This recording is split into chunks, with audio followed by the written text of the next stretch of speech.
معزز مہمان گرامی، پروگرام کا باقاعدہ آغاز تلاوت کلام پاک سے کیا جاتا ہے، جس کے لیے میں دعوت دوں گا جناب قاری عابد صاحب کو۔ جناب قاری عابد صاحب۔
میں انتظامیہ شیخ و شوگر ملز لمیٹڈ کی طرف سے تمام معزز کاشتکار بھائیوں کا شکریہ ادا کرتا ہوں کہ انہوں نے اپنے قیمتی وقت میں سے وقت نکال کر اس تقریب کی رونق کو دوبالا کیا۔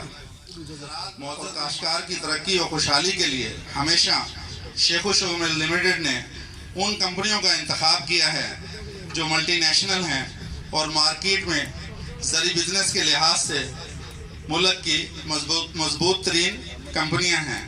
آج ان کمپنیوں میں سے ہمارے ساتھ پروگرام میں شریک ہیں Engro fertilizer limited, F M C private limited اور بائر کراپ سائنسز۔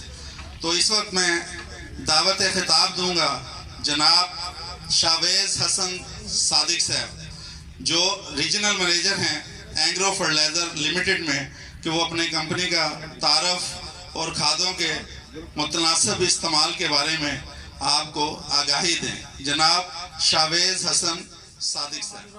تعارف کروا دیا، میرا نام شاویز حسن ہے، اینگرو فرٹیلائزر لمیٹڈ کی طرف سے آپ لوگوں کی خدمت میں حاضر ہوئے۔ سب سے پہلے میں ڈاکٹر افضال صاحب کا اور بل انتظامیہ کا شکر گزار ہوں کہ انہوں نے موقع دیا کہ ہم آپ تک آئیں اور اپنا پیغام پہنچائیں۔ اینگرو فرٹیلائزر لمیٹڈ کی تھوڑا سا تاریخ بتا دوں کہ 1967 میں کارخانہ سٹارٹ کیا تھا اینگرو نے، اور سب سے پہلے ہم لوگ یوریا پیدا کرنے والے پاکستان میں پائنیئر تھے۔ اس کے بعد 1970 اور 80s کے درمیان میں ہم لوگوں نے ڈی اے پی متعارف کروائی، پھر 90s میں ہم لوگ ایم او پی، ایس او پی اور پوٹاش اور دوسرے مائکرو نیوٹرینٹس جن میں زنک ہے، بوران ہے، اس فرٹیلائزر میں آئی۔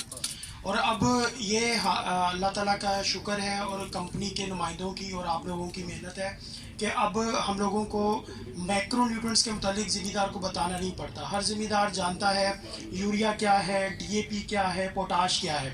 تھوڑا سا میں ریفرنس دیتا جاؤں کہ جب 1967 میں جب ہم لوگوں نے اس کو سٹارٹ کیا تھا تو ہمارے سینئرز بتاتے ہیں کہ ذمہ دار کے پاس ہم جاتے تھے تو ذمہ دار ہمیں بھگا دیتے ہوتے تھے۔ پھر مقامی جو ایگریکلچر ڈپارٹمنٹ تھا وہ انوالو ہو گیا، ان لوگوں کے ساتھ مل کے یہ لوگ رات کے ٹائم جس ذمہ دار نے پانی دینا اس کے پاس جا کے کھاد کا چھٹا کر دیتے تھے۔ پھر 3-4 دن کے بعد جا کے اسے بتاتے تھے کہ اب جا کے موقع پر اپنی زمین دیکھو، اگر تمہیں فائدہ نظر آ رہا ہے کھاد میں تو کھاد استعمال کرو۔